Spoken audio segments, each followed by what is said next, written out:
Angela, I asked Jack to like put his research hat on before this call and come up with like in-depth quotes, from previous work that you wrote.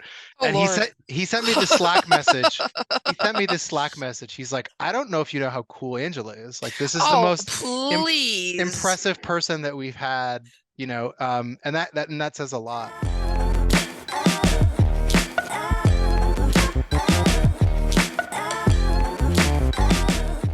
I think he was just blown away with the many hats you wear as a thought leader in documentation, Oh, as thank you. as someone in academia but still doing the praxis work. And then, also that you have the energy and ethos to be almost a joyous instigator on social media and, really build out and tell the story of documentation and the power of it. So, I um, I try.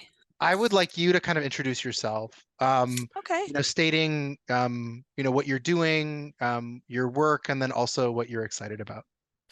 Oh, that's a really tall order. Okay.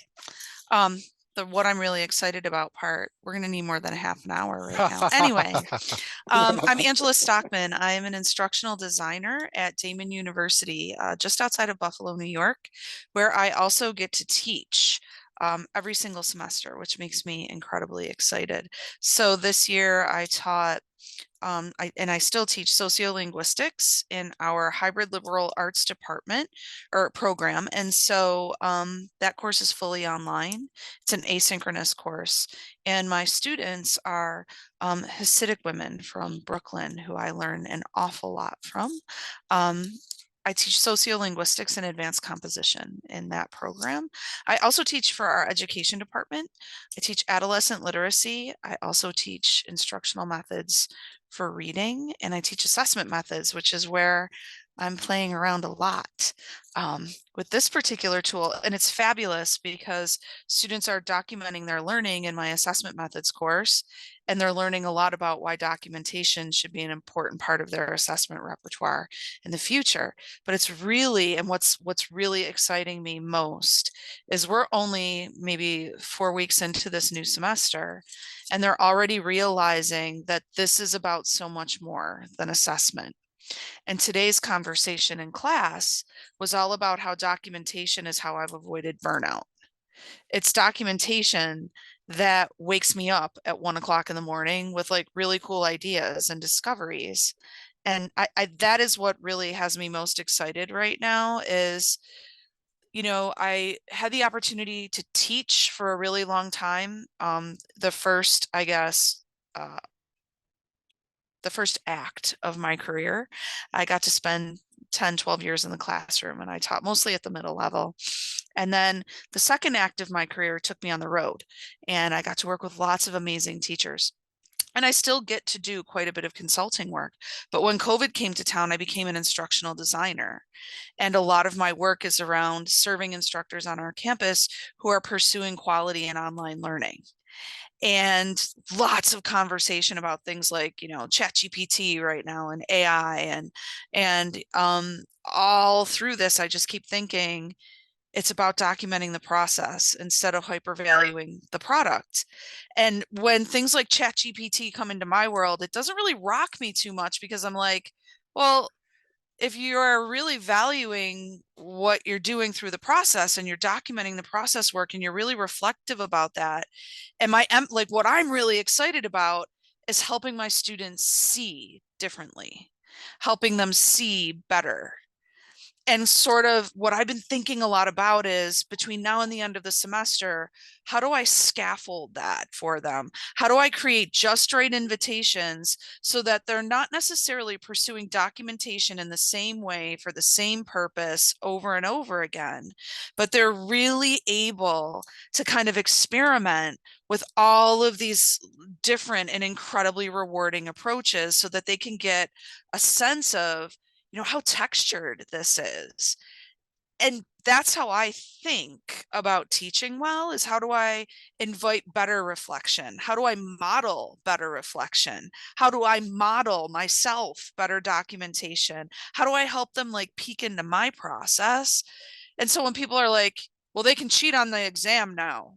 Like, oh, I wasn't even thinking about that, right? And so Totally. it's also very exciting, to connect with people like you and with Gary, because you speak the same language, you get it, and it can be hard to find your people in the field. So that's what I'm excited about. Awesome. Thank you so much for sharing all of that.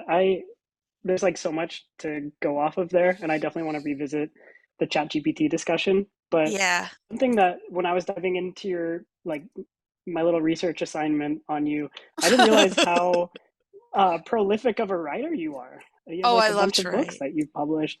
Yeah. Uh, Yeah, that's my jam. uh, it looks like you're writing a book on documentation currently. I am.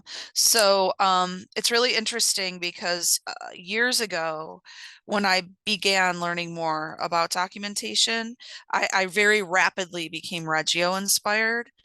And so I kind of lean in that direction. And do you find that people come to documentation work in different ways, that their understanding of what Totally. it is and what it's for? Yeah, like Totally. what are some of the I different? mean, Hmm. I think, our product is an indigenous product, right? Like Unruler's founder is Native Hawaiian, and Mhm. documentation in indigenous and Native Hawaiian culture, and Jack and I were just reflecting on this, is rooted in story and it's Right. rooted in authenticity, Hmm. right? And so we see this really beautiful fit in communities that want to capture their learning or document in a way that feels much more authentic to kind of who they are and what their culture is too. And then Yeah. to your point, there's all of these different worlds, and then you've got someone like John Nash at the University of Kentucky who is desperately seeking metacognition and Right. wants documentation and evidence that are video based, right? And not just photo based too. Yeah. So, that's what's really been fascinating about working with my students is when I have 25 of them in a community doing this for the very first time, Yeah, if I just pay attention, if I just stand back and watch, you start to notice the different perspectives and you start to notice the different approaches. You start to notice where people are building energy and where synergy is starting to be created. And you also start to notice where they lose the thread of it and where energy starts to become depleted, right? And then it gives you an tell me more. idea. Yeah. So Yeah, it's an example of that. really early on, and it reminds me of, and I wanted to reference Sylvia Tolosano before she passed away. We really started getting into documentation at kind of the same time. And Sylvia went in a little bit of a different path with it because she's very, very much committed to um, bringing in diverse perspective taking and children and adults being able to share their documentation with the world via technology. And that invites diverse perspective taking far outside your own, like really sort of tiny community too, right? And I think that that's so powerful. Where I was kind of going down this Reggio Emilia road, which I don't think is a different. It's just a little bit of a different bend in the path that I guess that we took. But anyway, what I always loved was that Sylvia would talk about the need often for frameworks or protocols, that people needed guidance. Otherwise, some of them would be able to make this a really rewarding endeavor, but some of them would not. And when I began documenting with my students this semester using Unrulr for the very first time, I offered a really wide invitation, right? And it was sort of like, capture the best evidence of your learning or your experience, or scoop everything you can from today's lesson. You might not even know what the evidence means yet, but take a lot of pictures. And I took a lot of time to make these purposeful pauses so that my students could take lots of pictures. And then I would say, like, how is your thinking shifting? How is your learning shifting? How is your work shifting? These are frames for you. And some of my students latched on to that. Some of them didn't need to, and they just kind of like started creating captions, for their moments that they were putting together pretty intuitively. But there were a few that were like, I don't know what I'm supposed to be writing about. I don't know what I'm supposed to put in the caption. And some of them would be very, and this is fascinating to me, some of them would be very literal. this is what I'm doing in this picture, right? And it reminded me of, I do all of this work with loose parts play with kids, where I'll ask them to build a character instead of writing a character, build a claim out of Legos instead of writing a claim, use natural elements like sticks or stones or This is leaves so cool. to make an argument. And what's fascinating to me, Aaron, is that so often there are handfuls of kids who are like, I can't find a piece that literally represents what I'm trying to convey, instead of understanding that it can be symbolic, it can be metaphorical. And I just think that there are human beings who go there intuitively. And then there are some that do need, I think, the prompting or the frame. And so I'm trying to offer different invitations and different sort of windows into how we might document. And I want them to feel different things as they do this, so that I kind of am thinking what documentation means to one person and what's rewarding for them as a documentarian might not be the same for everyone. And so I'm trying to offer this like sort of buffet experience for their first experience. I don't know if it's the right thing to do or not, but I'm kind of just following them and seeing how it goes. Yeah, that's really interesting. We've been talking a lot about how important, so when folks want to be successful with Unrulr, how important the culture that surrounds the tool Yeah. usage is to actually, having a successful experience with documentation, with, actually having outcomes that are positive at the end of the whole process. And, kind of part of this podcast too is we've been asking educators about different tips and tricks that they might have. I'm curious how you've been approaching this culture building. I know you just mentioned starting pretty broad and kind of leaving it up to the learners, but are there any, go-to prompts that you have, or Yeah. tools or frameworks that you've been using lately to try to promote that documentation? In the first classes that we had together, I was very intentional about purposeful pauses. We would have, my classes are 3 hours long in my assessment methods class. And that gives me plenty of opportunity to kind of facilitate a bit of learning and then pause and invite documentation. And in those first classes, I was just asking students to I wanted them to notice things, like just to get used to, okay, we just did this thing. What of it is worth remembering? Yeah, you're reprogramming them Yeah. to have reflection as a muscle memory. Yes. And so I started very gently with, we just did this thing for 10 minutes. What of it do you want to remember? What of it is worth holding on to?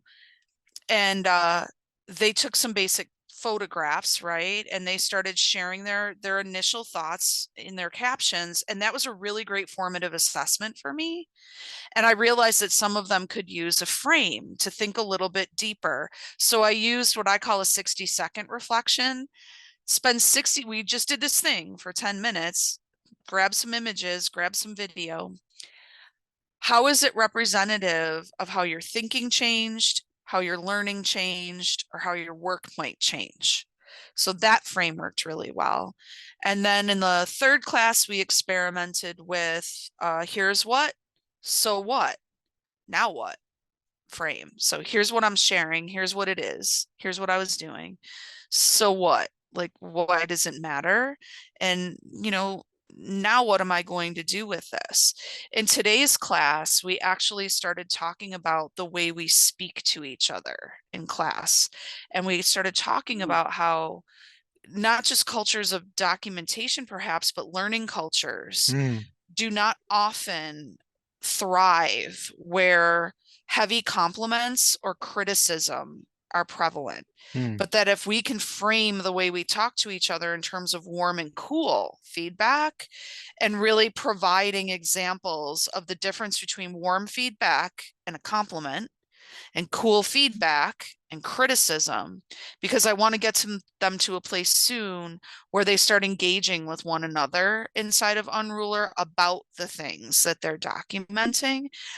Also, one of the things that came up through this process was a student said that in one of the exchanges that happened in class, one of the members of her group was unnecessarily harsh with group members about the quality of their work. And so I really wanted to talk with them about how we're framing our feedback to one another. How can we have really rewarding and meaningful and productive conversations without necessarily being directive, and without necessarily being critical of one another, but also not backing out entirely and just giving lots of compliments. That was awesome. That sort Yeah, of thing. totally. So those frames have been really useful. Are there frames that you use or that others use that you find particularly helpful, or Uh, tips to I build mean, that culture? I think starting with identity and SEL, like how I onboard every learning community, whether it's a group of 50-year-olds or 14-year-olds, is who are you and what fuels you? Kind of humans of New Yorking the learning community, Yeah, right? I And then love that. like you said, allowing for multimodalities, allowing for different forms of multimedia to allow learners to tell their story. Like I think a Yeah, lot about us, one of my favorite students, Sarah, at Hawaii Preparatory Academy in the senior capstone course. And Sarah did not feel comfortable sharing out like a Brene Brown, two values that represent her, right? In a circle sit that we sometimes see in high schools and universities. And she also didn't feel comfortable sharing out a 10 paragraph essay that commodifies who she is in her culture. But she right. had no problem creating this badass video that documents her and her sister's roping cattle, that connects to her Hawaiian Paniolo cowgirl heritage, Mhm. right? And there were so many data points in that video, sensory, qualitative, right? Like warm data, street data, we call that in higher ed, right?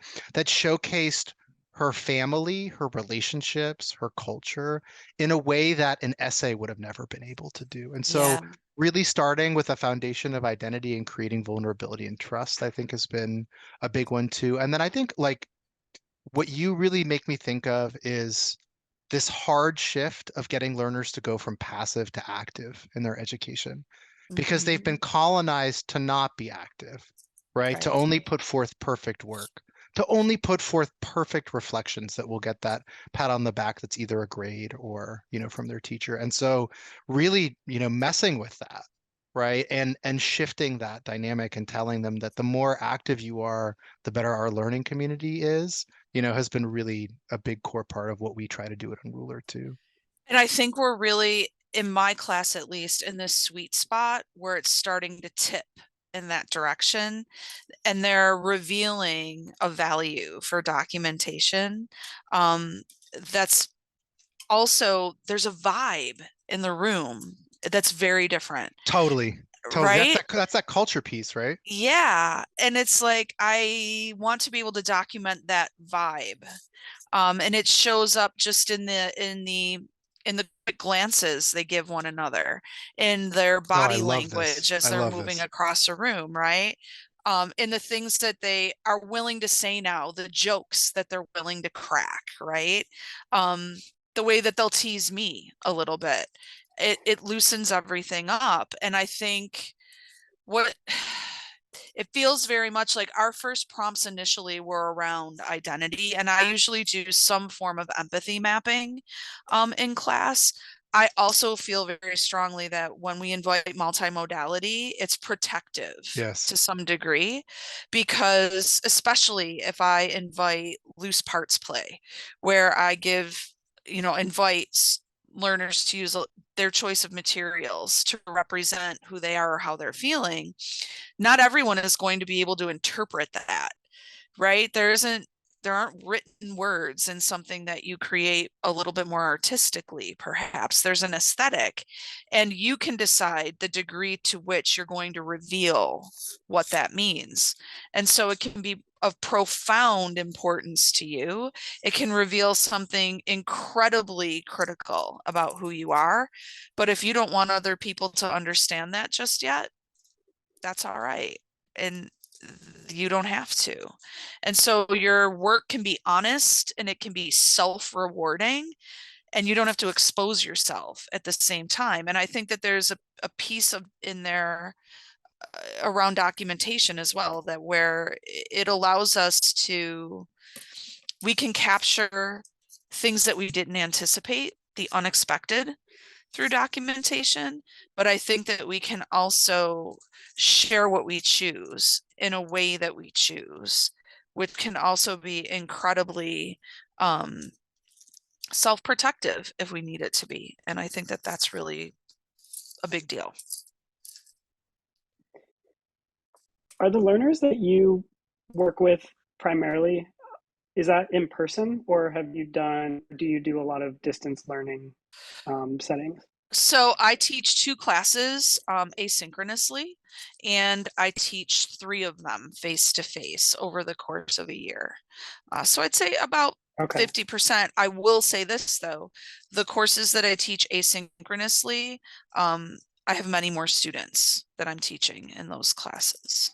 So How do you see, because something that I've struggled with, most of the courses that I've been a facilitator of have all been virtual and generally asynchronous. And it always seems like such a challenge building culture in that format. I think a lot of times it can be much easier and quicker to build culture in an in-person, face-to-face, interpersonal way. But I'm curious if you have any insights on building culture in like an asynchronous or distance learning setting.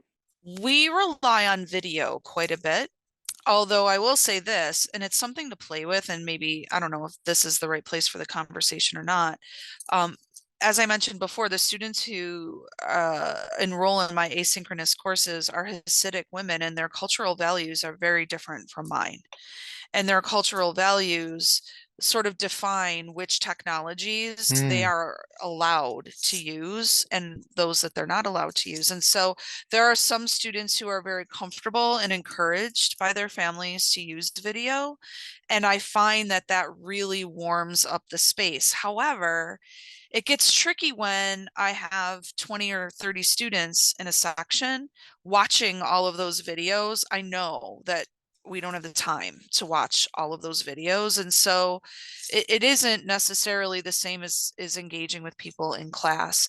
But I also find that inviting multimodal expression is a really important part of that. And it seems like it's just about fun or the aesthetic or doing something kind of uncommon, but it's not. Like each mode of expression, it has affordances. It affords us something that the other modes of expression don't. Video affords us something that written words do not. And written words afford us something that photographs do not. And when we remove modes of expression, we start to diminish the whole of the person that's expressing them. So I find the more multimodal the invitations can be, the fuller and the more human my experience is with the person on the other side of that screen. You know, there was a lot of conversation during COVID about softening the screen. I have to say this too. When I go into Unrulr and it's sort of like flipping through, right? This collection, and it's sort of this menagerie. I love going through it and not looking at any of the captions at first, just scrolling through and looking at what they captured. And it's especially powerful when I see that 20 of them took the same picture from 3 hours that we spent together. That's really a profound, like, statement about what mattered to them or what resonated with them in a moment. So multimodality, I think, really matters in an online environment. And the more multimodal our exchanges can be, whether it's an assignment that we're submitting or a discussion board posts that we're creating, or I am a huge fan, and absolutely committed to multimodal composition. So I was very fortunate in that my department chair supported me when I said, can I take these research papers that we usually do? Can we do multimodal lit reviews? Could we do video essays instead? Could my students do visual research papers and, visual essays? And she was very responsive to that. And that alone, when my students are sharing work that is more multimodal, I think it just helps us feel a more whole connection to that person and their ideas. And that takes us back to the ChatGPT topic, right? When you're Yeah. expressing things in a multimodal way, a little bit harder to cheat on that or just copy it from an AI chatbot. Yeah, and Sean, my friend Shauna Coppola, you can head over. I shared it on LinkedIn like a half an hour ago. But my friend Shauna Coppola raises a really interesting point about this, and it connects. Shauna wrote Writing Redefined, and she is very much about multimodal composition. I learned a ton from her. But Shauna shared this blog rant, basically about everybody losing their minds over ChatGPT. And she said, no one's really talking about this particular issue. And the issue is that ChatGPT has decided that standard English dialect is what it means to be human. And that's a really fascinating thing to think about. And if you look at her blog post, she's getting into conversations about, or starting conversations, hoping to, about what happens when you ask it to respond using a different dialect. What's that turning up for us? And so we come to multimodality in order to better honor the whole of who human beings are. I think culture and identity is better sustained inside of the use of documentation tools like Unrulr. So when we talk about, well, it's sort of like the anti-Chat GPT in more ways than one.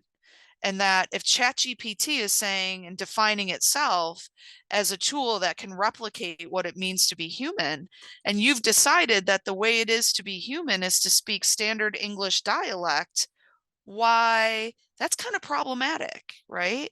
And so there's all of these really interesting nuances and connections between documentation, multimodal expression, and equity and inclusion and culturally sustaining practice. And she just like brought it all full circle again tonight.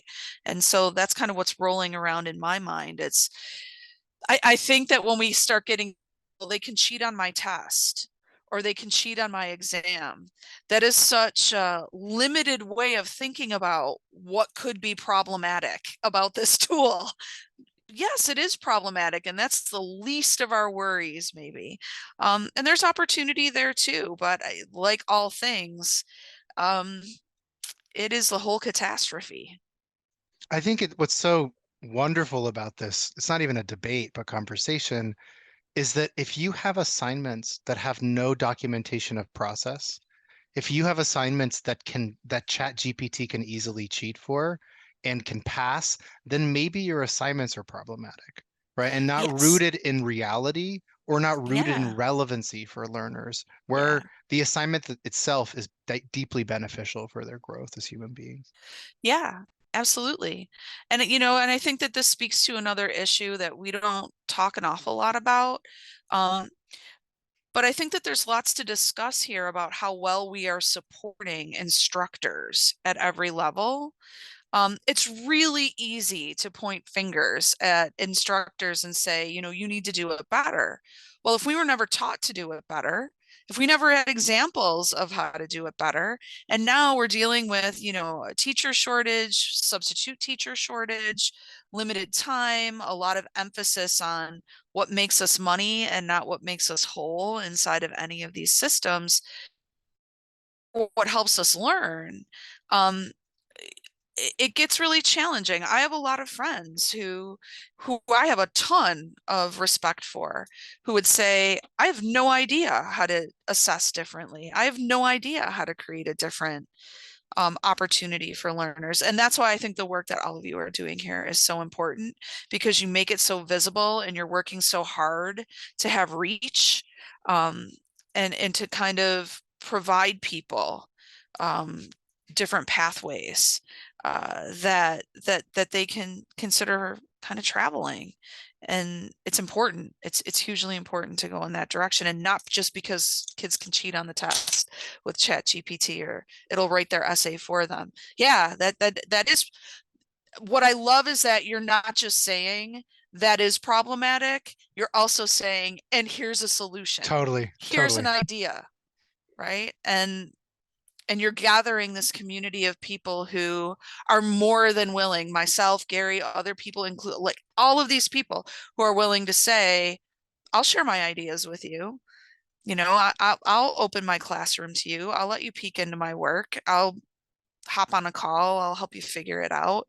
Um, there's a generosity of spirit, I think, inside of the people who are drawn to documentation that can really, I think, welcome those who Yeah. are wondering where to go. Because we see its power. We Yeah. see how revolutionary it is for learners to have agency over how they Well, and I document. think it has been for us personally. Right. Oh, Right. totally. 100%. You know, I said that to my students the other 100%. day. I because I do a lot of documentation in notebooks too, Yeah. right? Like sketchbooks, I carry them everywhere. Yep. So I held up my sketchbook and I'm flipping through my Yep. pages and showing them my documentation. Yep.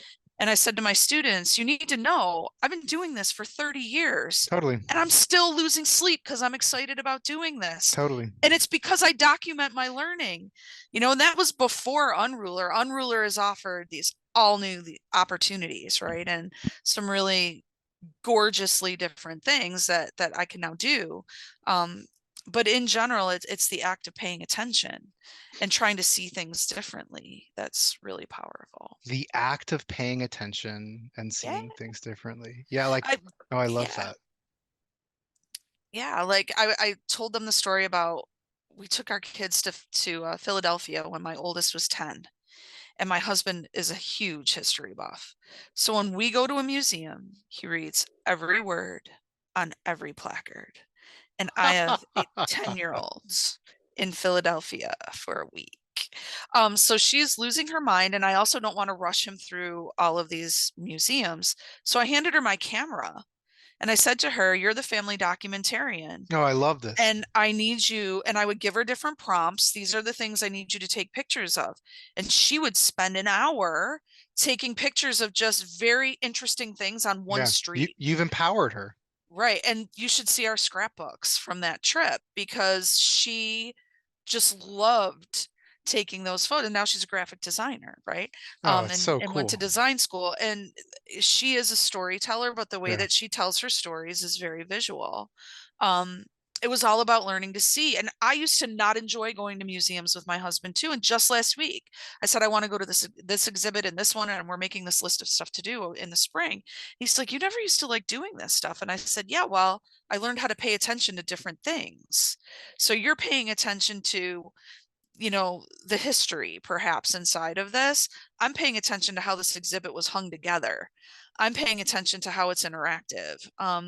It's about learning to see differently. And I think that's part of creating a culture of documentation too. No, total mic drop moment. I think about Pualani Lincoln, who sailed on Hokulea, the voyaging canoe that sailed around the world only using Hawaiian navigation practices. And she taught me PBL, project-based learning. And is this just masterful culture teacher, and incredible academic teacher, kind of all rolled into one. And Pua was using Unrulr, and she said, this is like when I was out on the ocean in the middle of the Pacific with a journal, documenting how I was feeling in this moment. And then she pulled that journal out, right? And like, I think about my grandfather who survived the Holocaust because he was a tool and die manufacturer. And this pass is the reason why he wasn't sent to a slave labor camp. Right. Yeah. Like this form of documentation and evidence for him was so vital. And so I loved how you said, like, in this kinship, right, that we have, me, you, Gary, Dan Ryder, you know, all these incredible people, there is this connection to the power of documentation Yeah. that we feel. When I was showing you Unruler, 5 minutes into the demo, you said, stop. Like, I totally get this. Like, what got you excited about what Jack and me and Will and others are working on? Why is this different? Why is this, um, why does this allow for new things in your world? I think it's very intuitive, and it tips toward how people typically are using social media right now. It works like the other tools that I already know how to use. It doesn't feel like an add-on at all. Like I have to master this new thing and figure out how to navigate it. It's right in my pocket, and it's actually erasing a step in my process. So I've always used my phone, and I've always used folders, like photo albums, folders inside of Google photo albums, and then I label them. What I love about this is it's immediately shareable. And I think that this matters so much because you can connect to what others are sharing inside of your community. You can see how they're seeing, and you can What's see, resonating with them, their yes, self-implication, their yeah, metacognition, totally. yeah. And that's incredibly motivating. And I also think it helps you realize, why do we Facebook? Why do we Instagram? Because we want to feel connected to other people, and we want other people to see who we are. And what I really feel that Unruler does is it helps us do that as learners. And now learning is part of our identity. And there's been through the history of my career as a teacher, there's always been this conversation about how learning doesn't matter. They don't value it. Um, it's something that they feel they have to come to school, and then as soon as they go home, they can forget about what they did at school. It doesn't matter. It's not meaningful. Well, documentation makes learning meaningful in the way that Facebook or TikTok or Instagram makes their social lives meaningful. All of a sudden, this is a really significant reflection of who I am. It's part of my identity. And that sort of has the potential, Unruler has the potential to shift how students see learning in relation to who they are as a person and the role of learning in who they are as a human being. That's what gets me excited about it. How does it do that? Well, so if you think a little bit about it, when I go to Facebook, I will be getting off of this call, and I will be going on Facebook to share a video of my Labrador retrievers eating popcorn after school today. It is hilarious. They're doing this sort of synchronously. It's ridiculous. I know it's going to make other people laugh, and it's going to give them like a smile, right? It also gives them a peek into my life, and I feel connected to them through my dogs, right? This is a part of my identity.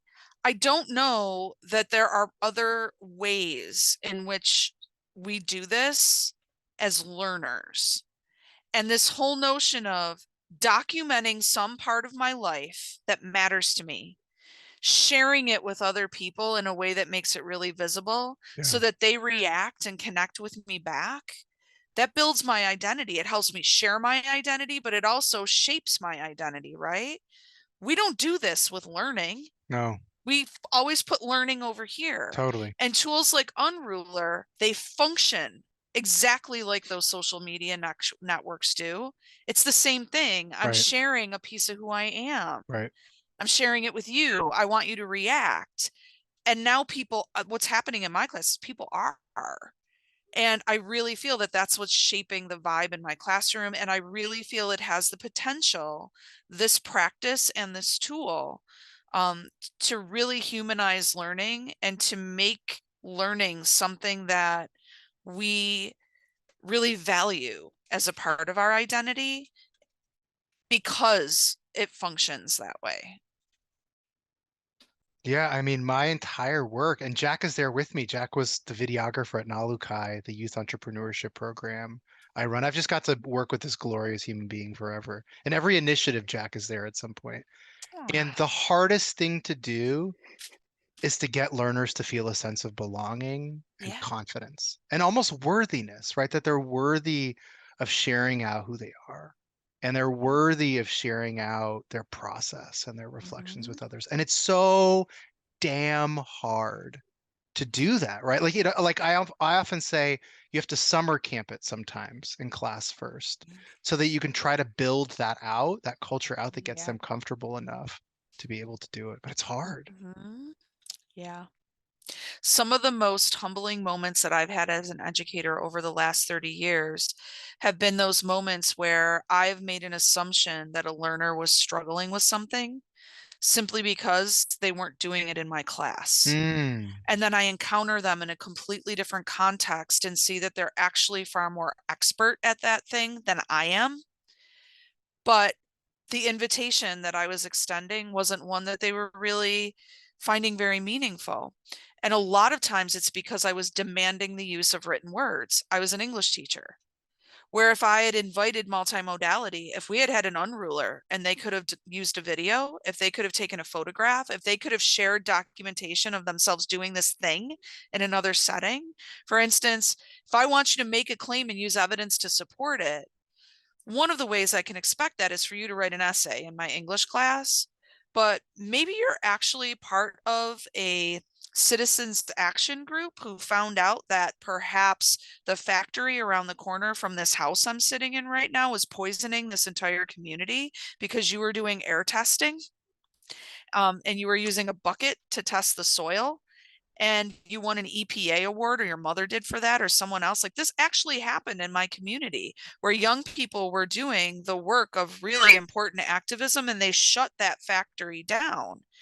And I would be the sort of English teacher that would assume that because you weren't showing up in my class to write the essay, that you weren't capable of making arguments and supporting them with evidence. Well, you're out talking to the EP. Do you see what I'm saying? 100%. You know, I'm thinking of a friend's son who spent his entire senior year touring the country and interviewing 17-year-olds who are about to get ready to vote about whether or not they were going to get registered to vote and who they planned to vote for. And he had spots all the time on CNN and was being interviewed by Anderson Cooper and had to have people advocate for him because they almost weren't going to let him graduate from high school because he hadn't submitted a research paper.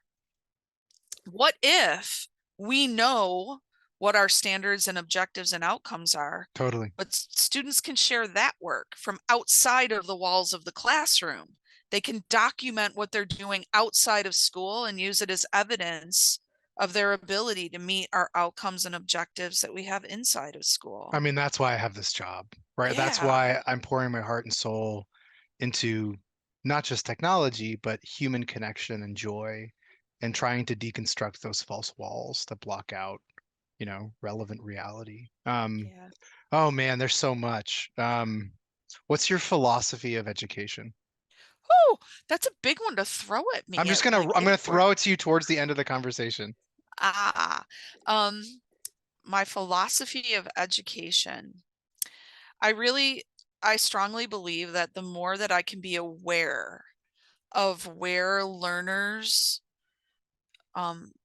need to go in order to meet really important objectives and meaningful objectives, the more I can have that awareness, but then sort of create the conditions for them to achieve it and stay out of the way, the better. I think the more that I can kind of decenter myself in the experience and kind of create invitations. In Reggio Emilia, they talk about hanging invitations in the air, hanging questions in the air. They talk about creating a room, a space, an environment, and using materials and artifacts in a way where when children enter that space, they engage with the materials, they engage with the artifacts. They don't need to engage with the teacher, and the teacher can just watch them, document what they're learning, learn from them, observe learning happening.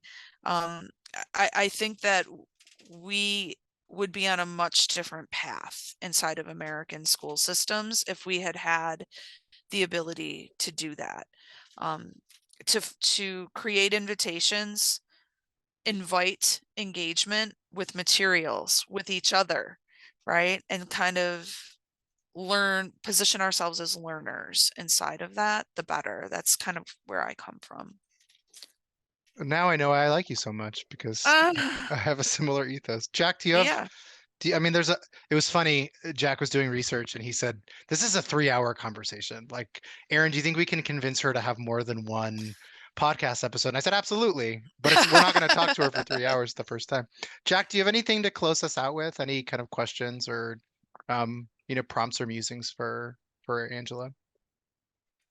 No, I mean, we've taken enough of your time already. I'm super grateful, for all of your responses, for participating in this. How do folks follow your journey and learn more about your work, or get in touch with you?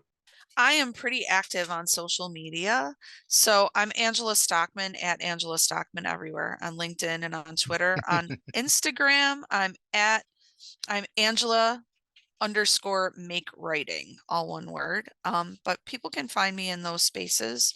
I'm pretty engaging and approachable there. So yeah. You're pretty Thanks. prolific. I don't know if prolific's the word. I have a really empty nest at this point in my life, and a lot of gratitude for the fact that at my age, I really feel excited about what I get to do every day still. I If love you'd have that. told me when I was 24 that I would still love teaching when I was 52, I probably wouldn't have believed you. And I still love it. I still love it. It's because I get to be connected to people like you too. So No, I thank feel you the for same way. that. Light attracts light. I mean, we can just do a podcast on Gareth Height. Oh my God. As he Yeah. connected us, that wonderful, joyous human being, Yes. who's a huge inspiration, I think, for me as a teacher. And I think you both are inspirations for Unrulr. It's not just early adopters, you're educators that are showing us what's possible with this product. And so if you want to learn more, please go to unrulr.com. Please follow us on our socials. We'd love to connect you to Angela and to hear about how she's utilizing the tool as well. I was really grateful to be here. Thanks for inviting me.